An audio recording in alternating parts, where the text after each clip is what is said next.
Hello friends, welcome to competitive cracker. എല്ലാ പ്രിയപ്പെട്ട ഉദ്യോഗാർത്ഥി സുഹൃത്തുക്കൾക്കും കോമ്പറ്റേറ്റീവ് ക്രാക്കറിന്റെ പുതിയൊരു വീഡിയോയിലേക്ക് സ്വാഗതം. ഇന്നത്തെ ഈ ഒരു വീഡിയോയിൽ നമ്മൾ ഡിസ്കസ് ചെയ്യാനായിട്ട് പോകുന്നത്, അല്ലെങ്കിൽ നിങ്ങളെ മനസ്സിലാക്കി തരാനായിട്ട് പോകുന്നത്, ടൈപ്പിസ്റ്റ് യോഗ്യത നേടിയ ഒരുപാട് ഉദ്യോഗാർത്ഥികൾ നമുക്കിടയിലുണ്ട്. ഈ ഒരു സമയം എന്ന് പറയുന്നത് ടൈപ്പിസ്റ്റ് യോഗ്യത നേടിയ ഉദ്യോഗാർത്ഥികൾക്ക് ഒരുപാട് അവസരങ്ങൾ പ്രതീക്ഷിക്കാവുന്ന ഒരു സമയമാണ്. ആ അവസരങ്ങൾ ഏതൊക്കെയാണ്, എത്രമാത്രം സിസ്റ്റമാറ്റിക് ആയിട്ട് നിങ്ങൾ ഇനിയുള്ള സമയം പഠിക്കണം തുടങ്ങിയ കാര്യങ്ങളെക്കുറിച്ച് ഒരു വ്യക്തമായ അവയർനെസ് നിങ്ങളിലേക്ക് എത്തിക്കുന്നതിന് വേണ്ടിയാണ് ഈ ഒരു സെഷനുമായിട്ട് വന്നിട്ടുള്ളത്. അപ്പൊ നമുക്കറിയാം, ടൈപ്പിസ്റ്റ് ഉദ്യോഗാർത്ഥികളുടെ അവസരങ്ങൾ എത്രമാത്രമാണ് ഈ ഒരു 2026 അവസാനമുള്ളത്. നിങ്ങൾ പലരും നോട്ടിഫിക്കേഷൻ വന്നതിന് ശേഷം ആപ്ലിക്കേഷൻ അയച്ചിട്ടൊക്കെ പരീക്ഷയ്ക്ക് വേണ്ടി ചെറിയ രീതിയിൽ പഠനം ആരംഭിച്ച് കാത്തിരിക്കുന്നവരായിരിക്കും. പക്ഷെ കുറച്ചുകൂടി നിങ്ങളുടെ ആ ഒരു പഠനത്തിന്റെ ലെവല് ഇംപ്രൂവ് ചെയ്യണം എന്നാണ് എനിക്ക് പറയാനുള്ളത്. കാരണം എന്താണെന്ന് വെച്ചാൽ, 1-2 ടൈപ്പിസ്റ്റ് എക്സാമുകളല്ല നമ്മൾ എഴുതാനായി കാത്തിരിക്കുന്നത്. ഏകദേശം 6ഓളം എക്സാമുകളാണ് നിലവിൽ PSC നോട്ടിഫിക്കേഷൻ പുറപ്പെടുവിച്ച് നമ്മൾ ആപ്ലിക്കേഷൻ അയച്ച് കാത്തിരിക്കുന്നത്. അപ്പൊ ഇത്രയും എക്സാമുകൾ ഒന്നിച്ചു വരികയും PSC ഈ എക്സാമുകൾ അടുത്തടുത്ത സമയങ്ങളിൽ നടത്തുകയും ചെയ്യാൻ പോവുകയാണ്. അപ്പൊ കൃത്യമായിട്ട് നമ്മൾ ഇനിയുള്ള സമയം, കുറച്ച് സമയം സിസ്റ്റമാറ്റിക് ആയിട്ട് പഠിച്ചാൽ നമുക്ക് 2027 വരാൻ പോകുന്ന ആ ഒരു ലിസ്റ്റിൽ ഇടം പിടിക്കാനും ജോലി എന്ന സ്വപ്നം നമുക്ക് സാക്ഷാത്കരിക്കാനും കഴിയും. അപ്പം ആ നോട്ടിഫിക്കേഷൻസ് ഏതൊക്കെയാണ്? ഈ നോട്ടിഫിക്കേഷൻസ് ഒക്കെ നിങ്ങൾ അപ്ലൈ ചെയ്തിട്ടുണ്ട്. അപ്പൊ ഇനി കുറച്ചുകൂടി സിസ്റ്റമാറ്റിക് ആയിട്ട്, കുറച്ചുകൂടി സ്ട്രോങ് ആയിട്ട് നിങ്ങൾ എന്ത് ചെയ്യണം? കുറച്ചുകൂടി ഡെഡിക്കേഷനോട് കൂടി നിങ്ങളുടെ പഠനം മുന്നോട്ട് കൊണ്ടുപോകണം. അപ്പൊ ആ നോട്ടിഫിക്കേഷൻസ് ഏതൊക്കെയാണ്, എങ്ങനെയാണ് നമ്മുടെ മാർക്ക് ഡിസ്ട്രിബ്യൂഷൻ, അതായത് എക്സാമിന് PSCയുടെ ക്വസ്റ്റ്യൻ പേപ്പറിലെ മാർക്ക് ഡിസ്ട്രിബ്യൂഷൻ എങ്ങനെയാണ്, എന്തുമാത്രം എഫർട്ട് ഇംപ്ലിമെന്റ് ചെയ്ത് നിങ്ങൾ ഇനിയുള്ള സമയം പഠിക്കണം, എങ്ങനെ നമുക്കത് പഠിച്ച് കവർ ചെയ്ത് തീർക്കാൻ പറ്റും. അപ്പൊ നമുക്ക് നോക്കാം ഏതൊക്കെയാണ് PSC നിലവിൽ പുറപ്പെടുവിച്ചിരിക്കുന്ന നോട്ടിഫിക്കേഷൻ. അപ്കമിങ് ടൈപ്പിസ്റ്റ് എക്സാംസ്, ഇനി വരാനിരിക്കുന്ന ടൈപ്പിസ്റ്റ് എക്സാമുകൾ, അതായത് 2026 അവസാനം, അതായത് സെപ്റ്റംബർ, ഒക്ടോബർ, നവംബർ, ഡിസംബർ, ഈ ഒരു സമയങ്ങളിലൊക്കെ നിങ്ങൾ എന്ത് ചെയ്യണം? നന്നായി പഠിക്കേണ്ട ഒരു സമയമാണ്. ഓക്കെ ആണല്ലോ? നവംബർ, ഡിസംബർ മാസത്തോടു കൂടി ആയിരിക്കും എക്സാംസ് നമുക്ക് എക്സ്പെക്ട് ചെയ്യാൻ സാധിക്കുന്നത്. അതുകൊണ്ട് തന്നെ നിങ്ങൾ കൃത്യമായിട്ട് ഈ ഒരു എക്സാമുകൾ ഏതൊക്കെയെന്ന് തിരിച്ചറിഞ്ഞ് നന്നായിട്ട് പഠിക്കുക. ഇത്രയും നോട്ടിഫിക്കേഷൻസ് ആണ് ഇപ്പോൾ നിങ്ങളുടെ പ്രൊഫൈലിൽ ഉള്ളത് എങ്കിൽ ഇതിൽ ഏതെങ്കിലും ഒരു ഡിപ്പാർട്ട്മെന്റിലേക്ക് നിങ്ങൾക്ക് ഉറപ്പായിട്ടും 2027 അവസാനത്തോടു കൂടി തന്നെ ജോലിയിൽ പ്രവേശിക്കാൻ കഴിയും. ഓക്കെ ആണല്ലോ? നമുക്ക് നോക്കാം. ഒന്നാമതായിട്ട് നമ്മുടെ പ്രൊഫൈലിൽ ആക്റ്റീവ് ആയിട്ടുള്ള നോട്ടിഫിക്കേഷൻ, അപ്ലൈ ചെയ്ത നോട്ടിഫിക്കേഷൻ ആണ് ഏത്? LD typist pollution control board, category number 744/2025. നമ്മൾ ആലോചിക്കണം, കഴിഞ്ഞ വർഷം നമ്മൾ അപ്ലൈ ചെയ്തതാണ്, പലരും മറന്നു പോയിട്ടുണ്ടാവും. നെക്സ്റ്റ് അടുത്തതാണ് രണ്ടാമത്തത് LD typist various, category number 631/2025. അപ്പൊ 2025 അപ്ലൈ ചെയ്ത പല നോട്ടിഫിക്കേഷൻസിന്റെയും എക്സാം ഇതുവരെ നടന്നിട്ടില്ല. ഇനി എക്സാംസ് ഈ ഒരു 2026 അവസാനം നവംബർ, ഡിസംബർ സമയങ്ങളിലായിരിക്കും നടക്കാൻ പോകുന്നത്.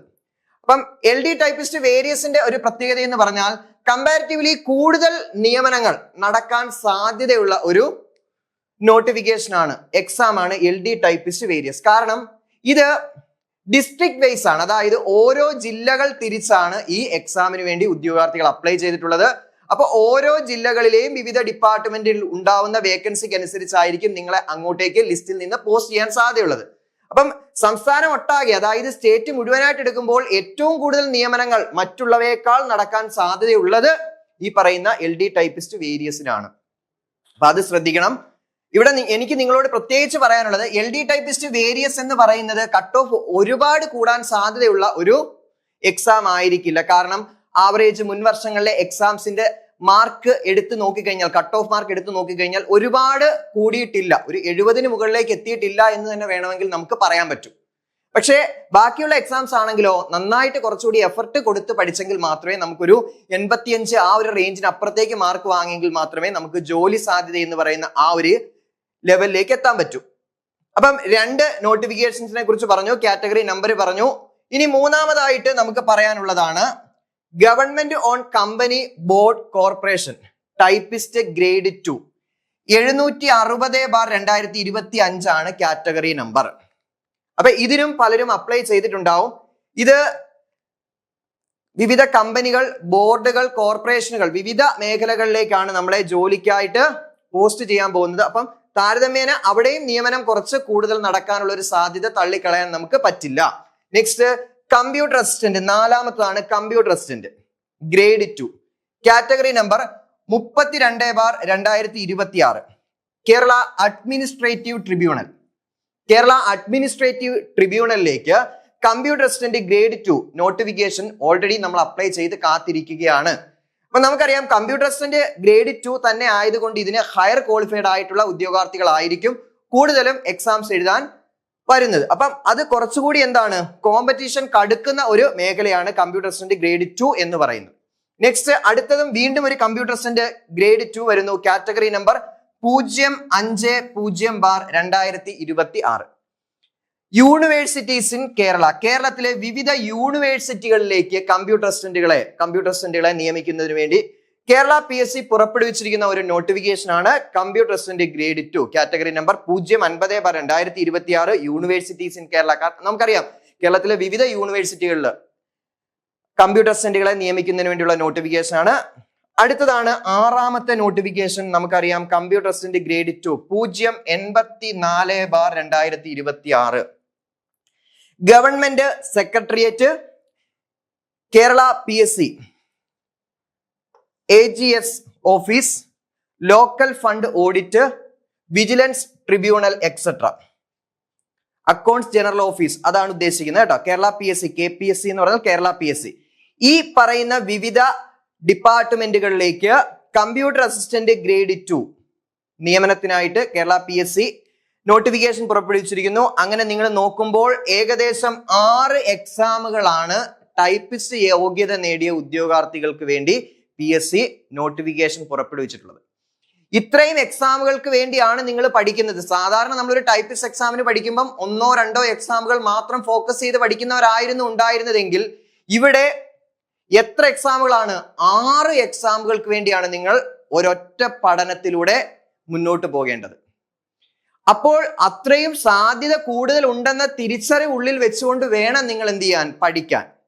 ഈ എക്സാമിന്റെ ആ ഒരു ടൈം എന്ന് പറയുന്നത് 2026 നവംബർ-ഡിസംബർ മാസങ്ങളിൽ ആയിരിക്കും.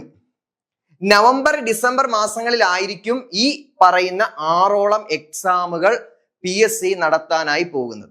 അപ്പൊ ഇനി നമ്മുടെ മുമ്പിലുള്ള സമയം എന്ന് പറയുന്നത് കുറച്ചേ ഉള്ളൂ എങ്കിൽ പോലും കൃത്യമായിട്ട് നമുക്ക് ഈ സിലബസ് കംപ്ലീറ്റ് ചെയ്ത് പ്രോപ്പറായിട്ട് റിവിഷൻ ചെയ്ത് നിരവധി മോക്ക് ടെസ്റ്റുകൾ ചെയ്ത് നമുക്ക് സെറ്റ് ആകാനുള്ള സമയമുണ്ട്. അപ്പൊ ഇന്ന് മുതൽ നിങ്ങൾ ഈ വീഡിയോ കാണുന്ന സമയം മുതൽ പഠിക്കുക എന്ന ലക്ഷ്യത്തോടു കൂടിയാണ് നിങ്ങൾ ഓരോരുത്തരും തീരുമാനിക്കുന്നത് എങ്കിൽ ഉറപ്പായിട്ടും നിങ്ങൾക്ക് അടുത്ത ഏതെങ്കിലും ഒരു ടൈപ്പിസ്റ്റ് എക്സാമിൽ നല്ല മാർക്ക് വാങ്ങി, നല്ല മാർക്ക് എന്ന് പറഞ്ഞാൽ നല്ല റേഞ്ചിലുള്ള മാർക്ക് തന്നെ നിങ്ങൾ ഫോക്കസ് ചെയ്യണം. 1ാം റാങ്കിന് വേണ്ടി തന്നെ നിങ്ങൾ പഠിക്കണം. അല്ലാതെ എവിടെങ്കിലും വന്നിട്ട് ഒരുപാട് കാലം കാത്തിരുന്ന് ജോലി കിട്ടുമോ ഇല്ലയോ എന്നുള്ള ഒരു ടെൻഷനിലിരിക്കാതെ നല്ല റാങ്ക് എന്ന ലക്ഷ്യത്തോടു കൂടി പഠിക്കണം. നമുക്കറിയാം സിലബസ് എടുത്ത് നോക്കിക്കഴിഞ്ഞാൽ ജനറൽ PSCയിൽ പഠിക്കുന്നത് പോലെ നമുക്ക് ഒരുപാട് വൈഡായിട്ട് പഠിക്കേണ്ട കാര്യമൊന്നുമില്ല. ഒരു ഫ്രെയിമിൽ ഉൾപ്പെടുത്തി തന്നിരിക്കുന്ന കുറച്ച് കാര്യങ്ങളെ മാത്രം ഡീറ്റെയിൽഡ് ആയിട്ട് പഠിക്കുക. PSCയുടെ പുതിയ ക്വസ്റ്റ്യൻ പാറ്റേൺ അനുസരിച്ച് ആ സ്റ്റേറ്റ്മെന്റുകളിൽ റോങ് റൈറ്റ്, അതായത് ശരി തെറ്റ് കണ്ടുപിടിക്കുന്ന രീതിയിലേക്ക് പ്രാക്ടീസ് ചെയ്ത് പഠിക്കുക. ഇത് മാത്രമാണ് നമുക്കിവിടെ ചെയ്യാനുള്ളത്. അപ്പം ഈ ഒരു നോട്ടിഫിക്കേഷൻസിന്റെ പേരുകളും കാറ്റഗറി നമ്പറുകളും നിങ്ങൾ മറന്നു പോകരുത്. 6 എക്സാമുകളാണ് നമുക്കിനി വരാനിരിക്കുന്നത് എന്ന ആ ഒരു ബോധ്യം നിങ്ങളുടെ ഉള്ളിൽ വേണം. ഇനി ഇതിന്റെ സിലബസിനെ കുറിച്ചാണ് പറയുന്നത്. ഇതിന്റെ സിലബസിനെ കുറിച്ച് പറയുമ്പോൾ നമുക്കറിയാം സാധാരണ PSC എക്സാമുകളുടേത് പോലെ തന്നെ നമുക്ക് എത്ര മാർക്കിനാണ് സിലബസ്? 100 മാർക്കിനാണ് സിലബസ്. ഈ 100 മാർക്കിന്റെ സിലബസിൽ നമുക്ക് ഓരോ പാർട്ടിലും എത്രമാത്രം മാർക്ക് വെയിറ്റേജ് ആണ് നൽകിയിട്ടുള്ളത് എന്ന് നോക്കാം. ആദ്യത്തേത് പാർട്ട് 1ൽ പറയുന്നു general knowledge and current affairs. അതായത് GK കറണ്ട് അഫയേഴ്സ് ഭാഗത്ത് നിന്നും നമുക്ക് 10 മാർക്കിന്റെ ക്വസ്റ്റ്യൻസ് ആണ് എക്സ്പെക്ട് ചെയ്യാവുന്നത്. ഈ പറയുന്നത് ഒരു എക്സ്പെക്ടേഷൻ മാത്രമല്ല, പ്രോപ്പർ ആയിട്ടും ഈ ഒരു മാർക്ക് ഡിസ്ട്രിബ്യൂഷനിൽ തന്നെ ആയിരിക്കും PSCയുടെ ക്വസ്റ്റ്യൻ പേപ്പർ ഉണ്ടാവുക. ഒരു മാർക്ക് പോലും വ്യത്യാസം വരില്ല എന്ന കാര്യം നിങ്ങൾ ശ്രദ്ധിക്കുക. 10 മാർക്കിനാണ് ജനറൽ നോളജ് കറണ്ട് അഫയേഴ്സ്. അപ്പൊ ജനറൽ നോളജ് എന്ന് പറയുന്ന ഭാഗത്ത് നിന്ന് 10 മാർക്കേ വരുന്നുള്ളൂ. അതും സയൻസോ മറ്റ് വിശാലമായി കിടക്കുന്ന PSCയുടെ ഭാഗങ്ങളോ നമുക്ക് അവിടെ പഠിക്കണ്ട. കുറച്ച് ജോഗ്രഫി, അതുപോലെ തന്നെ റിനേസൻസ് നവോത്ഥാനം, അതുപോലെ തന്നെ എക്കണോമിക്സ്, അത്തരത്തിൽ കുറച്ച് കാര്യങ്ങൾ മാത്രം പഠിക്കുക. പിന്നെ പ്രത്യേകം സിലബസിൽ എടുത്തു പറയുന്ന കറണ്ട് അഫയേഴ്സ് ടോപ്പിക്കുകൾ റീസെന്റ് ആയിട്ട് എന്തെങ്കിലും അപ്ഡേറ്റഡ് ആയിട്ടുണ്ടെങ്കിൽ അതും കൂടി പഠിച്ചാൽ 10ൽ 1-2 മാർക്കിനെ കറണ്ട് അഫയേഴ്സിന്റെ ചോദ്യങ്ങൾ കാണാൻ സാധിക്കുന്നുള്ളൂ. ബാക്കി ചോദ്യങ്ങളെല്ലാം ഞാൻ ഈ പറഞ്ഞ എക്കണോമിക്സ്, അതിൽ തന്നെ 5 ഇയർ പ്ലാൻസ്, അങ്ങനെയുള്ള ഭാഗത്ത് നിന്നായിരിക്കും ചോദ്യങ്ങൾ വരുന്നത്. പിന്നീട് ജോഗ്രഫി, ഭൂമിശാസ്ത്രം, അതായത് കേരള ഇന്ത്യ, 2 റീജിയൻസിന്റെയും കേരള ജോഗ്രഫി ഇന്ത്യൻ ജോഗ്രഫിയും കാണും. അതുപോലെ തന്നെ റിനേസൻസ്, കുറച്ച് നവോത്ഥാന നായകന്മാരുടെ പേരുകൾ പറയുന്നുണ്ട്. ആ നവോത്ഥാന നായകന്മാരെ നിങ്ങൾ കൃത്യമായിട്ട് ഓരോരുത്തരെ വീതം വായിച്ച് നന്നായിട്ട് പഠിക്കുക. അതുപോലെ തന്നെ ഈ പറയുന്ന GK ടോപ്പിക്കുമായി ബന്ധപ്പെട്ട് നമ്മുടെ ഏതെങ്കിലും സ്കൂൾ ടെക്സ്റ്റുകളിൽ എന്തെങ്കിലും അപ്ഡേഷൻസ് ഉണ്ട് എങ്കിൽ, മാറി വന്ന സ്കൂൾ ടെക്സ്റ്റുകളിൽ എന്തെങ്കിലും അപ്ഡേഷൻസ് ഉണ്ട് എങ്കിൽ, പഴയ സ്കൂൾ ടെക്സ്റ്റുകളിൽ എന്തെങ്കിലും അപ്ഡേഷൻസ് ഉണ്ട് എങ്കിൽ അതുകൂടി നിങ്ങളൊന്ന് നോക്കണം. സ്കൂൾ ടെക്സ്റ്റിനെ ബേസ് ചെയ്തുകൊണ്ട് നമ്മുടെ സിലബസുമായി ബന്ധപ്പെട്ട കാര്യങ്ങളും ചോദ്യങ്ങളായി വന്ന് കണ്ടിട്ടുണ്ട്. അപ്പൊ ആ ഒരു ഏരിയ കൂടി നിങ്ങൾ എന്ത് ചെയ്യണം, കവർ ചെയ്യണം. നെക്സ്റ്റ് പാർട്ട് 2-ൽ വരുന്നതാണ് കമ്പ്യൂട്ടർ വേർഡ് പ്രോസസ്സിംഗ്. അതായത് നമുക്കറിയാം ടൈപ്പിസ്റ്റ് യോഗ്യത നേടി അല്ലെങ്കിൽ DCA യോഗ്യത നേടിയവർക്കൊക്കെ അറിയാം MS ഓഫീസ്, അതായത് മൈക്രോസോഫ്റ്റ് ഓഫീസിന്റെ ഭാഗമായി വരുന്ന ആപ്ലിക്കേഷൻ സോഫ്റ്റ്വെയറുകളായിട്ടുള്ള MS word, MS Excel, MS PowerPoint, ഇത് 2007 വെർഷനിൽ നിന്നാണ് നിങ്ങൾ പഠിക്കേണ്ടത്. 2007 വെർഷൻ ആണ് പഠിക്കേണ്ടത്. കാരണം സിലബസിൽ അത് പ്രത്യേകം മെൻഷൻ ചെയ്ത് പറയുന്നുണ്ട്. 2007 MS ഓഫീസ് 2007, അതായത് Microsoft Word 2007, Microsoft Excel 2007, Microsoft PowerPoint 2007 തന്നെ വേണം നിങ്ങൾ പഠിക്കാൻ. അതുകൂടാതെ അങ്ങനെ ആ ഒരു 3 പാർട്ടിൽ നിന്നും ഏകദേശം 30 മാർക്ക് നിങ്ങൾ പ്രതീക്ഷിച്ചോ, 30 മാർക്ക്. പിന്നെ വരുന്ന 10 മാർക്ക് എന്ന് പറയുന്നത്, അതായത് ഈ 40 മാർക്കിൽ പിന്നീട് വരുന്ന 10 മാർക്ക് എന്ന് പറയുന്നത് കമ്പ്യൂട്ടർ ഫണ്ടമെന്റൽസിന്റെ ഭാഗത്ത് നിന്ന്, അതായത് കമ്പ്യൂട്ടർ ബേസിക്സിന്റെ ഭാഗത്ത് നിന്നായിരിക്കും.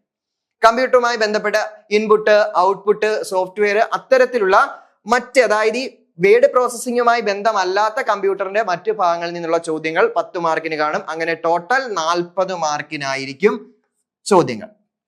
ഇപ്പൊ നിങ്ങൾ കണ്ടല്ലോ, 40ഉം 10ഉം 50 മാർക്ക് അവിടെ മാറിക്കഴിഞ്ഞു. പിന്നീടാണ് 10 മാർക്ക് ടൈപ്പ് റൈറ്റിംഗ്.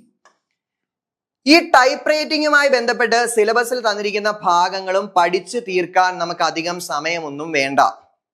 അതിനുശേഷം ടൈപ്പ് റൈറ്റിന്റെ ഭാഗത്ത് നിന്ന് വന്നിട്ടുള്ള പ്രീവിയസ് ക്വസ്റ്റ്യൻസ് കൂടി ഒന്ന് നോക്കിയിട്ട് ആ ക്വസ്റ്റ്യൻ പാറ്റേണിൽ ഉണ്ടായ ചേഞ്ചും കൂടി മനസ്സിലാക്കി കഴിഞ്ഞാൽ ഈ 10 മാർക്ക് നിസ്സാരമായിട്ട് സ്കോർ ചെയ്യാവുന്നതേ ഉള്ളൂ.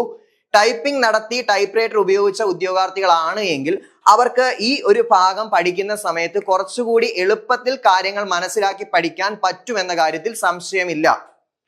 അപ്പം 60 മാർക്കോളം കഴിഞ്ഞു. ഇനിയുള്ളതാണ് നമ്മുടെ റീജിയണൽ ലാംഗ്വേജ്. നമ്മൾ എല്ലാവരും യൂസ് ചെയ്യുന്നത് മലയാളം ആയതുകൊണ്ട് മലയാളത്തിൽ നിന്നും 20 മാർക്കിന്റെ ചോദ്യങ്ങൾ നമ്മുടെ ക്വസ്റ്റ്യനിൽ ഉണ്ടാവും. മലയാളത്തിൽ നിന്നും 20 മാർക്കിന്റെ ക്വസ്റ്റ്യൻസ് ആണ് നമ്മുടെ എക്സാമിന് ഉണ്ടാവുക. അപ്പം ഇവിടെ നിങ്ങളൊരു കാര്യം ശ്രദ്ധിക്കണം, ജനറൽ PSCക്ക് ചോദിക്കുന്ന മലയാളം ക്വസ്റ്റ്യൻസ് കൂടി നിങ്ങളുടെ ആ ഒരു പ്രാക്ടീസിങ് ടൈമിൽ അല്ലെങ്കിൽ നിങ്ങൾ വർക്കൗട്ട് ചെയ്യുന്ന സമയത്ത് ഉൾപ്പെടുത്തി ചെയ്യുന്നത് വളരെ പ്രയോജനം ചെയ്യും. കാരണം ഏത് രീതിയിലുള്ള മലയാളം ക്വസ്റ്റ്യൻസ് നിങ്ങൾ എവിടെ കണ്ടാലും അതെല്ലാം നിങ്ങൾ എന്ത് ചെയ്യുക, ഒന്ന് ചെയ്ത് പഠിക്കുന്നത് വളരെ നന്നായിരിക്കും. ഇവിടെ ഏറ്റവും കൂടുതൽ നെഗറ്റീവുകൾ വരാൻ സാധ്യതയുള്ളത് എന്ന് പറയുന്നത് മലയാളത്തിന്റെ ഭാഗത്ത് നിന്നൊക്കെ ആയിരിക്കാം ചിലർക്ക്. പക്ഷെ അത് മാക്സിമം നിങ്ങൾ എത്രമാത്രം പ്രാക്ടീസ് ചെയ്യുന്നു, എത്രമാത്രം പഠിക്കുന്നു എന്നതിന്റെ അടിസ്ഥാനത്തിൽ നെഗറ്റീവുകളുടെ എണ്ണം കുറയും. നെക്സ്റ്റ് ജനറൽ ഇംഗ്ലീഷ് 20 മാർക്കിനാണ് ഇവിടെയും മാർക്ക് തന്നിട്ടുള്ളത്. അപ്പൊ ഈ 20 മാർക്ക് എന്ന് പറയുന്നത് ജനറൽ PSCയിൽ പറയുന്ന ടോപ്പിക്കുകൾ കൂടാതെ കോംപ്രിഹെൻഷൻ പാസേജ്, അതായത് ഒരു ഖണ്ഡിക തന്നിട്ട് ഒരു കോംപ്രിഹെൻഷൻ തന്നിട്ട് ആ കോംപ്രിഹെൻഷനുമായി ബന്ധപ്പെട്ട് കുറച്ച് ക്വസ്റ്റ്യൻസ് വരും. ആ കോംപ്രിഹെൻഷനുമായി ബന്ധപ്പെട്ട് വരുന്ന ക്വസ്റ്റ്യൻസ് ആണെങ്കിലും ക്വസ്റ്റ്യൻ ടാഗ്, പ്രിപ്പോസിഷൻ ഇങ്ങനെയുള്ള ക്വസ്റ്റ്യൻസ് അത് നമ്മൾ ജനറൽ PSCയിലും പഠിക്കുന്ന കാര്യങ്ങളാണ്. അത് നിങ്ങൾ ആ ക്വസ്റ്റ്യൻസ് കോംപ്രിഹെൻഷൻ പാസേജ് എന്ന ക്വസ്റ്റ്യൻ ഏരിയ നിങ്ങൾ പഠിക്കുമ്പോൾ നിങ്ങൾക്ക് അതും മനസ്സിലാകും. ഇതും ഈ മലയാളവും ഇംഗ്ലീഷും നിങ്ങൾ എത്രമാത്രം ക്വസ്റ്റ്യൻ വർക്കൗട്ട് ചെയ്യുന്നു എന്നതിന്റെ അടിസ്ഥാനത്തിലായിരിക്കും നിങ്ങൾക്ക് ആ ഒരു ഏരിയയിൽ സ്കോർ ചെയ്യാൻ സാധിക്കുന്നത്, ആ ഒരു ഏരിയയിൽ നെഗറ്റീവ് കുറയ്ക്കാൻ സാധിക്കുന്നത്. അപ്പൊ നിങ്ങൾ മാക്സിമം ക്വസ്റ്റ്യൻസ് വർക്കൗട്ട് ചെയ്യുക, ഓരോ ടോപ്പിക്കും പ്രത്യേകം പഠിക്കുക. ടോപ്പിക്കുകൾ ഇവിടെ ഏത് ഏരിയ എടുത്താലും, അതായത് general knowledge, current affairs, computer word processing അല്ലെങ്കിൽ computer basics, typewriter, Malayalam regional language, അതുപോലെ തന്നെ ഇംഗ്ലീഷ്, എന്തെടുത്താലും നിങ്ങൾ പഠിച്ചു തീർക്കുന്നതിനോടൊപ്പം തന്നെ ആ ഒരു അത്രയും പ്രാധാന്യം തന്നെ, അത്രയും ഇമ്പോർട്ടൻസ് തന്നെ, അല്ലെങ്കിൽ അതിൽ കൂടുതൽ ഇമ്പോർട്ടൻസ് ക്വസ്റ്റ്യൻ വർക്കൗട്ടിങ്ങിന് കൊടുക്കണം. അത് വളരെ ശ്രദ്ധിക്കേണ്ട ഒരു കാര്യമാണ്, വളരെ വളരെ ഇമ്പോർട്ടന്റ് ആയിട്ടുള്ള ഒരു കാര്യമാണ്. ഫസ്റ്റ് റാങ്ക് നേടിയവരൊക്കെ അവരുടെ ആ ഒരു എക്സ്പീരിയൻസ് നമ്മളോട് പറയുന്ന സമയത്ത് അവർ എടുത്തു പറയുന്ന കാര്യങ്ങളാണ്. ക്വസ്റ്റ്യൻ വർക്കൗട്ട് ചെയ്യുമായിരുന്നു, ഞങ്ങൾ OMR എക്സാം എഴുതുമായിരുന്നു എന്നൊക്കെ പറയാറുണ്ട്. അപ്പൊ അതൊരു സിസ്റ്റമാറ്റിക് സ്ട്രാറ്റജിയാണ്, ഒരു സ്മാർട്ട് വർക്കാണ്. അപ്പം പലരും എന്ത് ചെയ്യും, തന്നിരിക്കുന്ന സിലബസിലെ മൊത്തം കാര്യങ്ങളും അങ്ങ് പഠിക്കും. പക്ഷെ അവർ എക്സാമിന് പോയിരിക്കുന്ന സമയത്ത് ആ ക്വസ്റ്റ്യന്റെ പാറ്റേൺ എന്ന് പറയുന്നത് തികച്ചും വ്യത്യസ്തമായതുകൊണ്ട് അവർക്ക് ആ പഠിച്ച കാര്യങ്ങളെ ആ ഒരു സ്റ്റേറ്റ്മെന്റുകളിൽ നിന്ന് ഐഡന്റിഫൈ ചെയ്തെടുക്കാൻ പറ്റാതെ വരികയും അവർക്ക് ഉദ്ദേശിക്കുന്ന ലെവലിലേക്ക് സ്കോർ ചെയ്യാൻ പറ്റാതെ വരികയൊക്കെ ചെയ്യും. അതൊക്കെയാണ് നിലവിൽ സംഭവിച്ചുകൊണ്ടിരിക്കുന്ന ആ ഒരു സിസ്റ്റമാറ്റിക് പഠനം, ഒരു സ്മാർട്ട് വർക്ക് ഇല്ലാത്ത ഉദ്യോഗാർത്ഥിക്ക് സംഭവിക്കുന്ന കാര്യങ്ങളാണ്. പക്ഷെ നമ്മുടെ മുമ്പിൽ ഇനി അതിനുള്ള സമയമുള്ളത് കൊണ്ട് നമുക്ക് കൃത്യമായിട്ട് ആ രീതിയിൽ തന്നെ മുന്നോട്ട് പോകാം. ഓക്കെ, അപ്പൊ ഇതാണ് സിലബസ്. 100 മാർക്കിന്റെ സിലബസിനെ കുറിച്ച് നമ്മൾ പറഞ്ഞു. ഇതിന്റെ ഓരോ ഭാഗങ്ങളെ കുറിച്ചുള്ള വീഡിയോസ് ഒക്കെ നമ്മൾ നേരത്തെ ചെയ്തിട്ടുണ്ട്. സിലബസ് ഓരോ ഭാഗവും എക്സ്പ്ലെയിൻ ചെയ്ത്, വേർഡ് പ്രോസസിംഗിന്റെ ഭാഗത്ത് നിന്ന് എക്സൽ, വേർഡ്, പവർ പോയിന്റ് എന്തൊക്കെ പഠിക്കണം, അതുപോലെ തന്നെ ടൈപ്പ് റൈറ്ററിൽ എന്തൊക്കെ പഠിക്കണം, മലയാളത്തിൽ എന്തൊക്കെ പഠിക്കണം, ഇംഗ്ലീഷിൽ എന്തൊക്കെ പഠിക്കണം എന്നെല്ലാം നമ്മൾ പറഞ്ഞിട്ടുണ്ട്. GKയിൽ ഏതൊക്കെ നവോത്ഥാന നായകന്മാരെ പഠിക്കണം, എക്കണോമിക്സിന്റെ ഭാഗമായിട്ട് 5 ഇയർ പ്ലാൻ, അതുപോലെ തന്നെ മറ്റു കാര്യങ്ങൾ എന്തൊക്കെ പഠിക്കണം, ഇതെല്ലാം പറഞ്ഞിട്ടുണ്ട്. അപ്പം ഇത് കൃത്യമായിട്ട് നിങ്ങൾ ഫോളോ ചെയ്യണം, ഈ ഒരു മെത്തേഡ് നിങ്ങൾ ഫോളോ ചെയ്യണം. ഇനി പറയാനുള്ളത്, ഈ ഒരു എക്സാമിന് വേണ്ടി പ്രിപ്പയർ ചെയ്യുന്ന ഉദ്യോഗാർത്ഥികൾക്ക് കൃത്യമായ രീതിയിൽ ഒരു മെന്റർഷിപ്പ് സപ്പോർട്ട് തന്ന് അവരെ പഠിപ്പിച്ച് നല്ലൊരു ലെവലിലേക്ക് എത്തിച്ച് നല്ലൊരു എക്സാം അറ്റൻഡ് ചെയ്യുന്ന ഒരു ഉദ്യോഗാർത്ഥിക്ക് വേണ്ട കോൺഫിഡൻസ് അവരിൽ ഉണ്ടാക്കിയെടുക്കുന്നതിന് വേണ്ടി നമ്മുടെ കോമ്പറ്റേറ്റീവ് ക്രാക്കറിൽ ഒരു കോഴ്സ് നിലവിൽ നമ്മൾ പുതുതായി സ്റ്റാർട്ട് ചെയ്യുന്നുണ്ട്. ഈ കോഴ്സിലേക്ക് ജോയിൻ ചെയ്യാൻ ഏതെങ്കിലും ഉദ്യോഗാർത്ഥികൾക്ക് താല്പര്യമുണ്ട് എങ്കിൽ ധൈര്യമായി ഈ കോഴ്സിലേക്ക് നിങ്ങൾക്ക് ജോയിൻ ചെയ്യാം. കാരണം കൃത്യമായ ഒരു mentorship support, daily study plan, ഓരോ സബ്ജക്റ്റുകളും സെപ്പറേറ്റ് കൈകാര്യം ചെയ്യുന്നതിന് വേണ്ടി അധ്യാപകർ, റെക്കോർഡഡ് ലൈവ് സെഷൻസ് തുടങ്ങിയ ഒരുപാട് ഫീച്ചേഴ്സുമായിട്ടാണ് നമ്മുടെ ഈ ഒരു കോഴ്സ് നിലവിൽ മുന്നോട്ട് പോയിക്കൊണ്ടിരിക്കുന്നത്. അപ്പൊ ഈ ഒരു കോഴ്സിന്റെ ഭാഗമാകുന്നതിലൂടെ നിങ്ങൾക്കും ആ ഒരു ഫീച്ചേഴ്സ് എല്ലാം എന്ത് ചെയ്യാൻ പറ്റും, എക്സ്പീരിയൻസ് ചെയ്യാൻ പറ്റും. അതനുസരിച്ച് നിങ്ങളുടെ പഠനം കുറച്ചുകൂടി ഇംപ്രൂവ് ചെയ്ത് എക്സാമിനോട് അടുക്കുന്ന സമയത്ത് നിങ്ങൾ നന്നായി പഠിച്ചു എന്നുള്ള ഒരു കോൺഫിഡൻസ് നിങ്ങൾക്ക് ഉണ്ടാവും. അപ്പൊ ഈ കോഴ്സുമായി ബന്ധപ്പെട്ട എന്തെങ്കിലും ഡീറ്റെയിൽസ് അറിയണമെങ്കിൽ തന്നിരിക്കുന്ന ബോട്ട് നമ്പറിൽ നിങ്ങൾക്ക് കോൺടാക്ട് ചെയ്യാം. അതിനുശേഷം കോഴ്സിന്റെ ഫീച്ചേഴ്സ് മനസ്സിലാക്കിയിട്ട് ആ പുതിയ ബാച്ചിലേക്ക് നിങ്ങൾക്ക് ധൈര്യമായി ജോയിൻ ചെയ്യാം. അതിനുശേഷം നല്ല രീതിയിൽ ഈ പറഞ്ഞ എല്ലാ ഫീച്ചേഴ്സും എക്സ്പീരിയൻസ് ചെയ്തുകൊണ്ട് നിങ്ങൾക്ക് എന്ത് ചെയ്യാം, പഠനം മുന്നോട്ട് കൊണ്ടുപോകാം. ഈ വരുന്ന എക്സാം കഴിഞ്ഞ് നല്ലൊരു റാങ്ക് എന്ന നിങ്ങളുടെ സ്വപ്നം നിങ്ങൾക്ക് ഉറപ്പിക്കാം. അപ്പൊ ഈ ഒരു കോഴ്സുമായി ബന്ധപ്പെട്ട സംശയങ്ങൾക്ക് കോൺടാക്ട് ചെയ്യാം, ഈ കോഴ്സിലേക്ക് ജോയിൻ ചെയ്യാം. അപ്പം ഇന്നത്തെ ഈ ഒരു സെഷനിലൂടെ നമ്മൾ പ്രധാനപ്പെട്ട വരാനിരിക്കുന്ന ടൈപ്പിസ്റ്റ് എക്സാമുകൾ ഏതൊക്കെയെന്നും ആ എക്സാമുകളുടെ സിലബസ് ഏത് രീതിയിലാണെന്നും ഏത് രീതിയിൽ നിങ്ങളുടെ പഠനം ഇനിയുള്ള സമയം മുന്നോട്ട് കൊണ്ടുപോകണം എന്നും പറഞ്ഞു തന്ന കാര്യങ്ങളെല്ലാം ശരിയായ രീതിയിൽ മനസ്സിലായിട്ടുണ്ടാകും എന്ന് വിശ്വസിച്ചുകൊണ്ട് നമ്മൾ ഇന്നത്തെ ഈ ഒരു വീഡിയോ അല്ലെങ്കിൽ ഈ ഒരു സെഷൻ നമ്മൾ അവസാനിപ്പിക്കുകയാണ്. അപ്പം എല്ലാവർക്കും നന്നായി പഠിക്കാൻ സാധിക്കട്ടെ എന്ന് ആശംസിച്ചുകൊണ്ട് നമ്മൾ അവസാനിപ്പിക്കുന്നു. Okay, thank you.